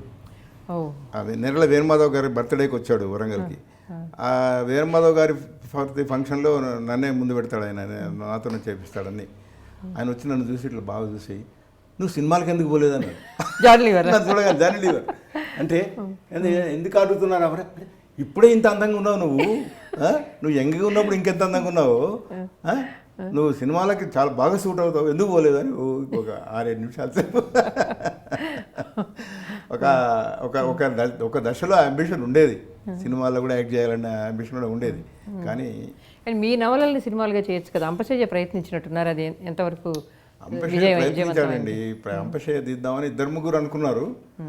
కానీ ఒకతనైతే మొత్తం స్క్రిప్ట్ రాసుకున్నాను, స్క్రీన్ ప్లే రాసుకున్నాను, ఒక ప్రొడ్యూసర్ కూడా వస్తున్నాడు, ముందుకు వచ్చారు, మామిడి హరికృష్ణ అని, తెలుసు కదా మీకు. ఆయనకి కూడా సినిమా మీద బాగా ఇంట్రెస్ట్, అంతా రెడీగా ఉంది. నవీన్ గారు మీకు ఆ శుభవార్త చెప్తాం మీకు అని కూడా అన్నాడు. ఒకసారి ఆ స్క్రీన్ ప్లే చూపెట్టంటే చూపెడతాను కూడా అన్నాడు. ఇది చెప్పిన ఒక 6 నెలల తర్వాత ఏం చెప్పాడంటే, దాన్ని ఫైనాన్స్ చేస్తున్న ప్రొడ్యూసర్ బ్యాక్డ్ అవుట్ అండి, ఇక అది వచ్చే హోప్ లేదు అని చెప్పాడు. రేపులే ఈ లోపల ఈ ప్రభాకర్ జైని అని ఆయన అంతకుముందు 2 సినిమాలు తీశాడు. నేను ఈ సినిమా తీస్తాను, అంపశయ్య తీస్తాను, మీరు ఒప్పుకోండి అంటే, నాకు ఆ స్క్రీన్ ప్లే అవి చూపెట్టాలి అంటే చూపెడతానండి అన్నాడు. కానీ ఆయన ప్రయత్నం చేశాడు, అందరు కొత్త వాళ్ళని పెట్టాడు, కొన్ని సీన్స్ బాగానే తీశాడు, కానీ అన్ని సీన్స్ బాగాలేవు. ఆశ్చర్యం ఏమిటంటే ఆయన నన్ను అసలు కన్సల్ట్ చేయలేదు. ఆ స్క్రీన్ ప్లే నాకు చూపిస్తానని వాడు చూపెట్టలేదు. ఎందుకు చూపెట్టలేదంటే నేనేం మార్పులు చేస్తాను అని అనుకున్నాడు. ఏ మార్పుకు కూడా ఆయన ఒప్పుకునే దశలో లేడు. అందుకని నాకేం చెప్పలేదు. సినిమా షూటింగ్ అప్పుడు మాత్రం 1-2 సార్లు రమ్మన్నాడు, సరే వెళ్ళి చూశాను. కొన్ని సీన్స్ బాగానే తీస్తున్నాడు అనిపించింది, కానీ టోటల్ ప్రోడక్ట్, అది సినిమా అయిపోయి ఫినిష్డ్ ప్రోడక్ట్ అంత బాగా రాలేదు. తనికెళ్ళ భరణిని ఇంకో 2 పిలిచాడు ఆ రోజు, ఫస్ట్ ప్రీమియర్ షో అంటాం చూడండి. తనికెళ్ళ భరణి వెంటనే అన్నాడు, first half of the cinema చాలా ఎమ్మెచ్యూరిష్గా ఉంది, సెకండ్ హాఫ్ మాత్రం బాగుంది అన్నాడు. అది అతను చెప్పిన మాట నిజమే. ఫస్ట్ హాఫ్ అసలు బాగా, ముఖ్యంగా యూనివర్సిటీ సీన్స్ అవే ప్రాణం నవలకి, అవి అసలు బాగా తీయలేదు. సెకండ్ హాఫ్ కూడా ఎందుకు బాగా వచ్చిందంటే రత్తి పార్ట్కి బాగా హైలైట్ చేశాడు. ఆ రత్తి పార్ట్ వేసిన అమ్మాయి కూడా చాలా మంచి బాగా చేసింది, చాలా బాగా చేసింది, పావని అని, చాలా బాగా చేసింది. కాబట్టి second half of the cinema బాగా వచ్చింది, ఫస్ట్ హాఫ్ అంత బాగా రాలేదు. ఆ విషయం చెప్పాను ఆయనకు. కానీ ఆయన ఇప్పుడు నవలలు రాస్తున్నాడు, నవలల మీద నవలలు రాసి పారేస్తున్నాడు. సినిమాలు వదిలేసి ప్రభాకర్ జైని నవలలు, అది కూడా యండమూరి వీరేంద్రనాథ్ స్టైల్లో రాస్తున్నాడు. ఆ టైప్ ఆఫ్ నవల్స్. మీరు తెలంగాణ జనజీవితాన్ని ప్రధానంగా చిత్రించారు కదా తర్వాత రాసిన నవలల్లో. అవును. అయితే దానిలో మళ్ళీ తెలంగాణ రాష్ట్రం ఏర్పడిన తర్వాత గురించి రాద్దామని మీకు ఏమీ అనిపించలేదా? ఇంకొకటి సీక్వెల్ కాకపోయినా కనీసం ఒకటి. అంటే నేను ఏ వెలుగులోకి ప్రస్థానం ఒక నవల రాశాను, ఇటీవల నవలే. ముఖ్యంగా గ్లోబలైజేషన్, ప్రధానంగా గ్లోబలైజేషన్ ఎఫెక్ట్స్ ఎట్లా ఉన్నాయి మన సమాజం మీద అనేది అనమాట. దాంట్లో ఈ తెలంగాణ మళ్ళీ తెలంగాణ ఉద్యమం మీద ఒక 30-40 పేజీలు ఉంది. కాకపోతే గ్లోరిఫై చేయలేదు నేను. అటు ఆంధ్ర వాళ్ళ యాజిటేషన్, ఇటు వీళ్ళ యాజిటేషన్. ఇప్పుడు ఒక 60 సంవత్సరాలు ఇక్కడ ఉండి ఇది హైదరాబాద్ మా క్యాపిటల్ అనుకున్న వాళ్ళని ఇప్పుడు మీది క్యాపిటల్ కాదు వెళ్ళిపోమంటే ఎంత బాధపడతారు వాళ్ళు అని అది చెప్పాను. సరే, తెలంగాణకి కొంత వివక్ష జరిగింది, భాషను వెక్కిరించారు, ఆ విషయం కూడా తీసుకొచ్చాను అనమాట. మీకు తెలుసు కదా, మీ పద్ధతి, అదే నా పద్ధతి. మీ పద్ధతి దీని మీదే అమ్మంగి వేణుగోపాల్ గారు కూడా ఆయన ఏ సైడ్ తీసుకోరనే దాని మీద ఆయన అన్నారు, వివి గారు కూడా అన్నారు, వరవరరావు గారు కూడా మాట అన్నారు. ఆ సమన్వయం అనేది అది ఇది నా దృక్పథంలో మెయిన్ అనమాట. దీంట్లో ఉంది మల్లదశ తెలంగాణ ఉద్యమం గురించి కూడా దీంట్లో ఏబుల్లోకి ప్రస్థానంలో ఉంది. కానీ కొందరు మిత్రులు అంటే ముఖ్యంగా తెలంగాణ వాదులు ఏమంటున్నారంటే, మీరు పూర్తిగా ఎక్స్క్లూజివ్గా ఈ మూమెంట్ మీద ఒక నవల రాయండి, మేము ఫైనాన్స్ చేస్తాం, దాని పుస్తకం పబ్లిష్ చేస్తాం కూడా అంటున్నారు. దాని గురించి కొంచెం ఆలోచించాలి. ఇంకా ఏం నిర్ణయం తీసుకోలేదు దాని విషయంలో. తీసుకోలేదు. మీ రచనలో చాలా మందికి ఇష్టమైంది, నాతో సహా. అంపశయ్య తర్వాత ఎక్కువగా ప్రచారంలోకి వచ్చింది కూడా చీకటి రోజుల్లోని మీరు ఎమర్జెన్సీ మీద రాసిన నవల. ఆ నవలకి నేపథ్యం ఉందా? మీకు ఆ శ్రీనివాసరావు లాంటి ప్రధాన పాత్ర, మీకు ఏమైనా పరిచయం ఉన్న వాళ్ళలో ఉన్నారా? అది చీకటి రోజులు నవల నాకు చాలా దగ్గర మిత్రుడు. ఆయన అసలు పేరు తిరుపతయ్య. ఆయన జమ్మికుంట అని హుజురాబాద్ దగ్గర ఒక చిన్న ఊరు, అక్కడ ఒక ప్రైవేట్ కాలేజ్ ఉండేది, దాంట్లో పనిచేసేవాడు తెలుగు లెక్చరర్గా. ఆయన కాస్త లెఫ్ట్ భావాలు ఉండేది, వరవరావుతో కూడా ఆయనకు మంచి ఫ్రెండ్షిప్ ఉండేది. అయితే అక్కడ మేనేజ్మెంట్తో ఈయనకు ఏదో ఏదో గొడవ వస్తుండేది. ఈయనే కాదు, అక్కడ లెక్చరర్స్ అందరికీ కూడా, ఎందుకంటే జీతాలు సరిగ్గా ఇచ్చేవాళ్ళు కాదు వాళ్ళు. ఆ తర్వాత వాడు ఎయిడెడ్ కాలేజ్ అయిన తర్వాత కూడా జీతాలు సరిగ్గా ఇచ్చేవాళ్ళు కాదనమాట. అందువల్ల ఆయన దాంట్లో అప్పుడప్పుడు కొంచెం స్ట్రైక్ చేయడము, నిరాహార దీక్ష ఇట్లాంటివి చేస్తుండేవాళ్ళు. మొత్తం మీద ఏంటంటే ఆయన ఆ అథారిటీస్ అంటే అక్కడున్న లోకల్ అథారిటీస్ దృష్టిలో ఈయన కాస్త విప్లవభావాలు ఉన్నవాడు, కొంచెం ఆందోళన చేస్తుంటాడు అనే ఇమేజ్ ఉండేది ఆయనకి. సరిగ్గా ఆ రోజుల్లోనే ఈ ఎమర్జెన్సీని ఇంపోజ్ చేయడం జరిగింది. అప్పుడు ఇంకా మంచి అవకాశం వాళ్ళకి, ఇంకా ఏ కారణం చెప్పకుండా ఊరికనే పోలీస్ స్టేషన్ దాకా నిన్ను తీసుకెళ్ళి మళ్ళీ తీసుకొస్తాం అని చెప్పి ఇంట్లో నుంచి తీసుకెళ్లారు. తీసుకెళ్ళి జైల్లో పెట్టడం కానీ ఇది కానీ ఏం లేదు, ఒక పోలీస్ క్యాంపులో పెట్టారు. కరీంనగర్ దగ్గర ఒక ఊరు, అక్కడ పోలీస్ స్టేషన్ ఉంది. ఆ పోలీస్ స్టేషన్లో నిర్బంధించారు ఒక 20-25 డేస్. అయితే పెద్దగా ఏమి టార్చర్ చేయడం కానీ అదేం లేదు, కొంచెం బాగానే చూస్తారు. తర్వాత నాకు బాగా తెలిసిన ఒక పోలీస్ సబ్ ఇన్స్పెక్టర్, ఒక సర్కిల్, వీళ్ళంతా కొంచెం నా స్టూడెంట్స్. ఒకతనేమో మా బంధువు, వాళ్ళకి చెప్పాను, ఆయన ఏమీ ఇబ్బంది పెట్టకండి, ఆయనకి ఏమీ విప్లవకారులతో కానీ వీరస్థంతో కానీ ఆయనకి ఏ సంబంధం లేదు, ఆయన పూర్తిగా అమాయకుడు అని చెప్పడం వల్ల మొత్తం మీద ఏంటంటే పెద్దగా ఏమీ కష్టపెట్టలేదు. కాకపోతే ఈయన బాగా టెన్షన్ పెడతాడు బాగా, ఆయన మంచి సైకాలజీ అట్లాంటిది. అది ఒక 20-25 డేస్ తర్వాత రిలీజ్ చేశారు. ఆయన వచ్చాడు, ఇంటికి వచ్చిన తర్వాత అక్కడ ఏం జరిగిందో అంతా చెప్పాడు నాకు. చెప్తే అప్పుడు నాకు ఐడియా వచ్చింది అనమాట, ఇదంతా మనం ఒక నవలగా రాద్దామా అని ఐడియా వచ్చింది. నువ్వే రాస్తావా తిరుపతి, ఆయనకు రాసేది కూడా ఉంది. అమ్మమ్మ నేను రాయను, నాకు సత్యంత భయం, నాకు పోలీసులు మళ్ళా పట్టుకుంటారు నన్ను, రాస్తే నువ్వు రాయి అని అన్నాడు అనమాట. అయితే దాన్ని నాకు ఐడియా వచ్చిన ఐడియా ఏంటంటే ఆ 19 డేస్ రోజు ఆయన డైరీ రాసుకున్నట్టుగా అట్లా రాద్దాం అనుకున్నా. అయితే ఆ నవల వచ్చిన తర్వాత కొంతమంది ఏమనుకున్నారంటే ఈ తిరుపతయ్య గారే పోలీస్ స్టేషన్లో ఉండి ఈ డైరీ రాశాడు, ఆ డైరీ నవీన్కి ఇస్తే నవీన్ రాశాడు అనుకున్నారు. అవునా? పూర్తి ఫాల్స్ ఇమేజ్ అనుకోరాదండి. అయితే ఆయన డైరీ రాయలేదు, ఒక అక్షరం కూడా రాయలేదు అక్కడ. ఎంతసేపు బాధపడుతూ టెన్షన్ పడుతూ ఉండేవాడు పాపం. అయితే ఇట్లాంటి నవల ఒకటి రాద్దామనే ఐడియా నాకు వచ్చింది అని నాకు మంచి మిత్రుడు చలసాని ప్రసాదరావు, ఆయనకి చెవులినప్పుడేది కాదు కదా, లాస్ట్ చూపించి చెప్తే ఆయన ఒక ఐడియా ఇచ్చాడండి, మంచి ఐడియా ఇచ్చాడు. ఏమనంటే ఆ ఒక్కరిని గురించే రాయకు, ఎమర్జెన్సీలో చాలామందిని జైల్లో పెట్టడము, టార్చర్ చేయడం అంతా జరిగింది కదా, కాబట్టి కొన్ని ముఖ్యమైన సంఘటనలు వేరే చోట జరిగినవి కూడా తీసుకొని రాయి నువ్వు నవల, అట్లా బాగుంటుంది అని అన్నాడు.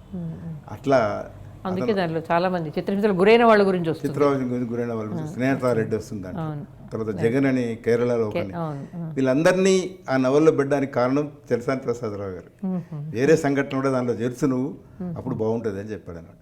అట్లా రాసి ఇస్తే ఆయన మొదలు ఏమన్నాడంటే ఈ చలసాని ప్రసాదరావు ఈనాడు సండే ఎడిషన్లో నేను సీరియలైజ్ చేస్తాను, చాలా బాగుంది, బాగా నచ్చింది ఆయనకి. అయిన తర్వాత ఒకసారి వచ్చి మన ఈయనను కలవాలి, నువ్వు రామోజీరావు గారిని కలవాలి అన్నాడు. మంచిదని వెళ్ళాను. రామోజీరావు గారు కలిశారు. ఆయన ఏదో బాగా ఎప్పుడు బిజీగా ఉంటాడు కదా, ఎటో వెళ్తున్నాడు అప్పుడే అని. నేను ప్రసాదరావు గారు చెప్పింది విన్నానండి, కానీ ఇప్పుడు కాంగ్రెస్ గవర్నమెంట్ ఉంది ఇక్కడ, ఈ నవల వేస్తే మాకు కొంచెం హామ్ జరుగుతుంది, ఏమనుకోకండి అని చెప్పి వెళ్ళిపోయాడు. ఇంకా ఎవరినో బతుమలాడడం ఇదంతా ఎందుకని దాన్ని డైరెక్ట్ బుక్ వేసేసాం. డైరెక్ట్ బుక్ వేసాం. దాంట్లో దేనిలోనూ సీరియల్ రాలేదు. అది దేశీ ప్రచురణలో నుండి శివాజీరావు ఆయన దాన్ని తీసుకొచ్చాడు, కొంచెం ధైర్యం చేసి పుస్తకం వేశాడు. దాని తర్వాత రీప్రింట్ కూడా వచ్చింది. చాలా మంది చాలా బాగా లైక్ చేశారు. చాలా అంటే ఇక మన శ్రీపతి గారు దానికి మంచి ముందు మాట రాశాడు. ఒక మంచి చారిత్రక పత్రం అని చెప్పి బాగా మంచి అదే మీరు తీసుకున్న వస్తువును బట్టి మీరు శిల్పాన్ని ఎన్నుకోవడం అనేది చాలా కనిపిస్తుంది. డైరీగా రాయాలన్న ఐడియా నాకు రావడం, అదే చీకటి రోజులు డైరీగా రాస్తేనే పండుతుంది. దానికి అదే సరైన పద్ధతి రాయడానికి. అదే అట్లా వచ్చింది అనమాట. అదే అలాగే మీరు దృక్కోణాలను ఒక నవల రాశారు. అంటే ఒకే ఒక సంఘటనని వేరు వాళ్ళు చూసే పద్ధతిని బట్టి దృక్కోణం మారితే కథ మారుతుంది. అది చాలా మంచి ప్రయోగం. దానికి అంత పేరు రాలేదు కానీ అంత మంచి ప్రయోగం గుర్తించలేదండి. అది పెద్ద ట్రాజెడీ. దానికి చాలా కొత్త ప్రయోగం, చాలా మంచి ప్రయోగం. అదేంటంటే మనకు నిజంగా ఏం జరిగింది, మన పూర్తి వాస్తవం తెలుసుకుందాం అన్న దానికంటే నీకు ఇష్టమైంది నమ్మడం, నీకు ఏది ఇష్టమైంది అట్లా ఇంటర్ప్రిట్ చేసుకోవడం అనమాట. ఎక్కువగా ప్రపంచం అంతా అదే. ఇప్పుడు ఒక దగ్గర ఒక సంఘటన జరిగితే అది దూరం పోతున్న కొద్దీ దాని స్వరూపం మారుతుంటుంది, ఒక్కొక్క రకంగా. అది దాన్ని రాయాలనిపించింది అనమాట. అది 8 versions of the same incident అండి. అది చాలా బాగా వచ్చింది. అయితే దానికి ఇన్స్పిరేషన్ ఏంటంటే మళ్ళీ సినిమాలో నాకు బాగా ఇంట్రెస్ట్ కదా, అకిరా కురోసావా అని చాలా గొప్ప డైరెక్టర్. అతను రోషమన్ అనే ఒక సినిమా తీశాడు. దాంట్లో 5 versions ఉంటాయి. అది కొంచెం హిస్టారికల్, ఎప్పుడో చాలా కాలం క్రితం జరిగింది అనమాట. ఇదేంటంటే ఈ దృక్కోణాల నవల కరీంనగర్లో ఎగ్జాక్ట్గా అట్లాంటి ఇన్సిడెంట్ జరిగింది. ఒక వాడు క్వాలిఫైడ్ డెంటిస్ట్ కాదు, వాడు ఊరికే ఒక డెంటిస్ట్ దగ్గర పనిచేసి వాడు నేర్చుకుంటాడు. వాడు ఒక పాలు అమ్ముకునే ఆమెను ఒకరోజు మిస్బిహేవ్ చేశాడు. ఆమెతో పెద్ద గొడవ అయిపోయింది. వాని క్లినిక్ అంతా తగలబెట్టారు, చాలా గొడవ అయిపోయింది. తర్వాత దానికి ఏదో ఒక డబ్బులు ఇచ్చి వదిలించుకున్నాడు. దాని మీద రాద్దాం అనిపించింది అనమాట. దాని యొక్క 8 versions బాగా వచ్చింది. మంచి ప్రయోగం. మీకు ఇంగ్లీష్ నవలలు బాగా చదువుతా అన్నారు పాశ్చాత్య సాహిత్యంతో. ఇంగ్లీష్ నవలాకారులు ఎవరైనా మిమ్మల్ని ఎక్కువ ప్రభావితం చేసిన వాళ్ళు, లేదా కనీసం మీకు నచ్చిన వాళ్ళు? సోమర్సెట్ మామ్ అండి. మామేనా? నేను అనుకున్నాను మామ అనుకుని అడిగాను మిమ్మల్ని ఈ ప్రశ్న అడగడానికి కారణం మీ కథల్లో స్త్రీ పాత్రల్లో కొంచెం మామ్ లక్షణాలు కొన్ని కనిపించి అడిగాను. తర్వాత థామస్ హార్డీ నోట్ నేను బాగా చదివానండి. థామస్ హార్డీ నవలలు చదివాను. కానీ థామస్ హార్డీ కంటే మాము కథ చెప్పే పద్ధతి బాగా నచ్చింది. చాలా బాగా. తర్వాత సరే తెలుగులో అయితేనేమో మన బుచ్చిబాబు ఆయన వే ఆఫ్ నేరేటింగ్ కూడా అది బాగా నచ్చింది. కాకపోతే ఆయన బాగా విపరీతంగా పోయిటరీతో నింపుతాడు. కానీ కుటుంబరావు గారు ఒక మాట అనేవాడు, నా ప్రోజులో పోయిటరీ ఉండకూడదు, అది పోయిటరీ ఇస్ అ డిఫరెంట్, అదొక వేరే మీడియం. అది కొంతమంది రాస్తారని బుచ్చోగులో ఒకసారి విమర్శించాడు ఆయన. అంతా కవిత్వం పెడతాడు దాంట్లో, అదేం ప్రోజు అన్నాడు ఒకసారి. నిజానికి రావిశాస్త్రి గారి వచనంలో కూడా కవిత్వం చాలా ఉంటుంది. కవిత్వం ఉంటుంది. ఉపమాలంకారాలు విపరీతంగా ఉంటాయి, అలంకారాలు. అది మిమ్మల్ని ఎక్కువ భావజాలం ప్రకారం ప్రభావితం చేసింది చలం అన్నారు. సరే, చలం గురించి ఇంటర్వ్యూ చేయడం కాకుండా, ఆయన గురించి మాట్లాడడం కాకుండా, ఆయన మీద ఒక నవల కూడా రాశారు. ఎందుకు నవల రాయాలనిపించింది? అది దాని బ్యాక్గ్రౌండ్ చెప్తా మీకు. ఒకసారి విజయవాడలో చలం గారి మీద ఒక మంచి సభ జరిగింది. అది బహుశా సెంటనరీ కూడా జరిగేది. మీరు వచ్చారు అప్పుడు, మీరే ప్రిసైడ్ చేశారు ఆ సభలో, నేను మాట్లాడాను కూడా. అయితే మన ధర్మారావు గారని మంచి వ్యక్తి అండి, గొప్ప వ్యక్తి అండి. ఆయన ఏమన్నాడంటే ఆ రోజు మాట్లాడుతూ, చలం జీవితం మీద నవల రాస్తే ఒక నవల రావాలి, ఆ నవల రాయగలిగినప్పుడు ఒక నవీనే. ఆ సభలో నేను ఉన్నాను, ఆ వేదిక మీదనే ఉన్నాను. ఈ నవీన్ గారి ప్రయత్నం చేస్తే చాలా బాగుంటుంది అని చెప్పాడు. అట్లాగే వావిలాల సుబ్బారావు గారు కూడా ఇదే మాట అన్నారు. ధర్మారావు గారు చాలా మంచి చేశారు, చెప్పారు.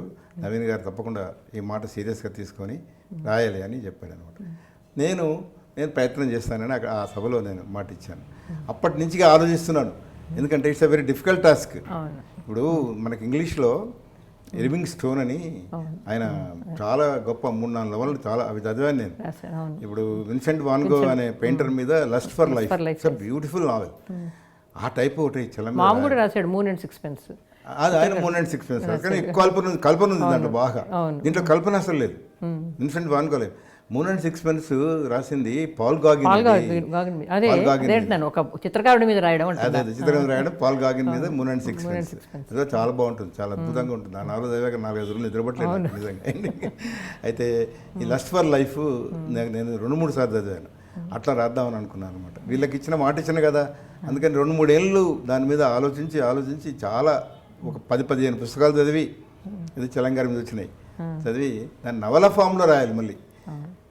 అయితే మొదటిసారి రాసినప్పుడు అక్కడక్కడ వ్యాస లక్షణాలు వచ్చినాయి, అవి తీసేసి మళ్ళీ సెకండ్ టైం ఇది నవలగానే ఉండాలని అట్లా ఒక 2-3 ఏళ్ళు కష్టపడ్డానండి. రాశాను, అది చాలా మందికి నచ్చింది. అంటే మీరు రమణ మహర్షి వరకు రాశారా? రమణ మహర్షి దాటాక కూడా రాయలేదా? రమణ మహర్షి వరకు వైవలాల్ సుబ్బారావు గారికి ఒక ఆఫర్ చేశాను, ఏంటంటే ఆయన రమణాశ్రమం వెళ్ళేంత వరకు నేను రాస్తాను. అదే రమణాశ్రమం ఆయన వెళ్ళిన తర్వాత మీరు కొంచెం ఆధ్యాత్మిక విషయాలు బాగా రాయగలుగుతారు కాబట్టి రాయండి అన్నాను. మొదలు ఆయన ఒప్పుకున్నాడండి. ఓకే అలాగే నవీన్ గారు నేను ఆ పార్ట్ నేను రాస్తాను అన్నాడు. తర్వాత మళ్ళీ ఏమైందో ఏంటో కానీ క్షమించండి నవీన్ గారు, అది కూడా మీరే రాయండి అన్నాడు. తీరా రాసిన తర్వాత దాని ఆవిష్కరణ రోజు నేను ఆయన్నే పిలిచాను, వైవలాల్ సుబ్బారావు గారిని. ఆయన వచ్చి నవలంతా బాగుంది, ఈ రమణాశ్రమం వెళ్ళిన తర్వాత 50 పేజీలు ఉంది నవల, కానీ ఇంకొక 50 పేజీలు అసలు పొడిగించాల్సింది, ఇంకా పూర్తిగా రాలేదు రమణాశ్రమం ఇదంతా. అవును, ఇంకా ఒకరిద్దరు కూడా ఆ మాట అన్నారు అని చెప్పాడు. దానికి కారణం కూడా నవీన్ గారికి ఇట్లాంటి వాటి మీద నమ్మకాలు లేదు, అందుకనే ఆ పార్ట్ అంత బాగా రాలేదు అని అన్నాడు అనమాట. అంతే, దాన్ని నేను ఒప్పుకోలేదు. తర్వాత నేను సమాధానం చెప్తూ సాధ్యమైనంత వరకు నాకు ఆధ్యాత్మికం మీద అంత నమ్మకం లేకపోయినా దాన్ని నేను ఆబ్జెక్టివ్గానే రాశాను అని చెప్పాను. సరే మీరు అన్నట్టు కొంతమందికి ఆ పార్ట్ ఇంకా బాగా రావాల్సి ఉండే అని అన్నారు అనుకోండి. నిజానికి ఇది కూడా ఒక ప్రయోగమే, అనేక ప్రయోగాల్లో లివింగ్ స్టోన్ లాగా ఎవరు రాయలేదు తెలుగులో.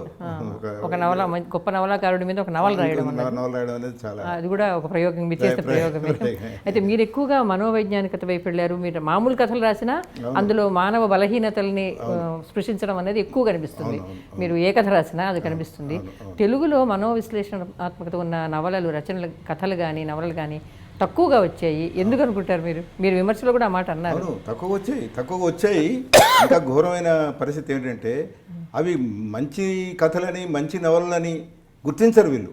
ఇంతసేపు ఆ సామాజిక అంశాలు, సామాజిక స్పృహ, తర్వాత ఏదైనా ఉద్యమం మీద రాయడము అది గొప్ప అనుకుంటారు.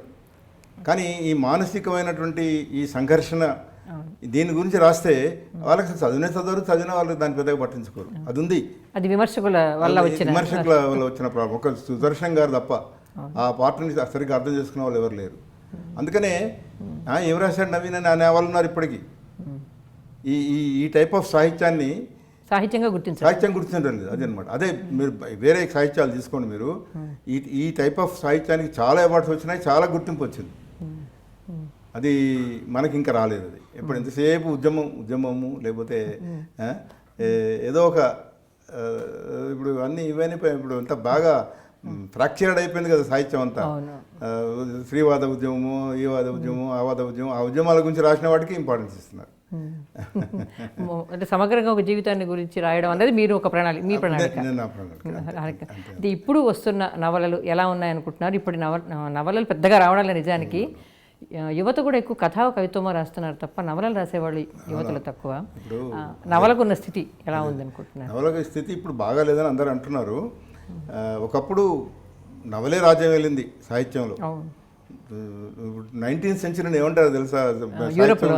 యూరోప్లో 19th సెంచరీ అనేది సెంచరీ ఆఫ్ ది నావెల్ అంటారు. అంత గొప్ప నవలలు వచ్చాయి అప్పుడు. తర్వాత 20th సెంచరీలో వచ్చాయి పర్స్పాట్, తర్వాత తగ్గిపోయినాయి అనుకోండి. అయితే నేను ఏమనుకుంటానంటే ఒక టైప్ ఆఫ్ అంటే కాలక్షేప నవలలు చదివే వాళ్ళు ఇప్పుడు టీవీ సీరియల్స్కి అంకితం అయిపోయారు. వాళ్ళ నాన్ సీరియస్ రీడర్స్ అంటారు వాళ్ళని, అంటాను నేను. సీరియస్ రీడర్స్ ఇప్పటికీ ఉన్నారు. కొంచెం మంచి నవల వచ్చిందంటే చదివే వాళ్ళు ఉన్నారు.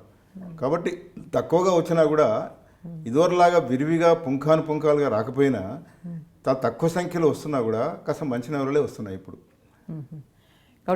ఏదో ఒక ప్రాబ్లం తీసుకునే రాస్తున్నారు. మరి ఊహించి బాయ్ మీట్స్ గర్ల్ ఆ టైప్ కాకుండా కాస్త మంచి. ఇంకొకటి ఏంటంటే ఇప్పుడు ఇదివరకేమో ఒక సామాజిక వర్గం వాళ్ళే రాసేవాళ్ళు కదా, ఇప్పుడు అన్ని సామాజిక వర్గాల వాళ్ళు నవలలు రాస్తున్నారు. అందుకని ఆయా సామాజిక వర్గాల సమస్యల్ని వాళ్ళ నవలల్లో బాగా వాళ్ళ జీవితాలు వాళ్ళ భాష వాళ్ళ భాషలు వాళ్ళకి బాగా తెలుసు కాబట్టి రాస్తున్నారు. అదొక నా దృష్టిలో ఒక మంచి వెల్కమ్ చేంజ్ అది. మరి అట్లా రావడం అనేది మంచిదే. అన్ని సమాజంలో ఉన్న వివిధ వర్గాల సమస్యలు మనకు నవలలో ఇప్పుడు కనిపిస్తున్నాయి. మీరు మీ నవలల ద్వారా చివరిగా అడగాల్సిన ప్రశ్న, మీరు చెప్పదలుచుకుందంతా చెప్పేశాను అనుకుంటున్నారా, ఇంకా చెప్పాల్సిన ఉన్నాయని మీరు భావిస్తున్నారా? ఇంకొక నవల రాయాలని ఉందండి. అదే దీని గురించి ఆలోచిస్తున్నా కానీ ఇంకా నేను కమిట్ కాలేదు. ఈ తెలంగాణ ఉద్యమం స్టార్టింగ్ నుంచి 52లోనేమో మిల్కీ ఉద్యమం అని వచ్చింది. అప్పుడు నేను హై స్కూల్ స్టూడెంట్ని, మిడిల్ స్కూల్ స్టూడెంట్ని. తర్వాత వచ్చింది ఇంకొక రూపంలో 69లో మళ్ళీ మల్లదాస్ ఉద్యమం వచ్చింది. ఈ అన్నిటిని గురించి కూడా మళ్ళీ మీరు అన్నట్టుగా ఆబ్జెక్టివ్గా ఏ సైడ్ తీసుకోకుండా, గ్లోరిఫై చేయకుండా యాక్చువల్గా ఏం జరిగింది అనేది రాద్దాం అనేది ఒకటి ఉంది. కానీ కొంచెం ఆలోచిస్తున్నాను. ఇప్పుడు ఏంటంటే కొంచెం ఏజ్ ప్రాబ్లం కూడా కొద్దిగా కనబడుతుంది నాకు. ఇన్ని రోజులు I never felt that I'm old. But ఈ సంవత్సరం నుంచి కొద్దిగా హెల్త్ ప్రాబ్లమ్స్ ఒకటి రెండు. అంటే ఓవరాల్గా చూసుకున్నప్పుడు మీ సాహిత్య యాత్ర మీకు సంతృప్తికరంగా ఉంది? ఓవరాల్గా సంతృప్తికరంగా. ఇది అంపశయ్య నవీన్ గారి అక్షరయాత్ర. నా పేరు అంపశయ్య నవీన్. చాలా నవలలు, కథలు రాశాను. ఈరోజు నన్ను మృణాలిని గారు అక్షరయాత్ర కోసం నన్ను ఇంటర్వ్యూ చేశారు. చాలా బాగా వారు నా సాహిత్యం గురించి బాగా తెలుసు కాబట్టి చాలా చక్కని ప్రశ్నలు అడిగారు. నేను కూడా వివరంగా జవాబులు చెప్పాను. ఐ డ్రీమ్ అక్షరయాత్ర ప్రేక్షకులు ఇది చూసిన తర్వాత మీ స్పందనను తెలియజేయండి.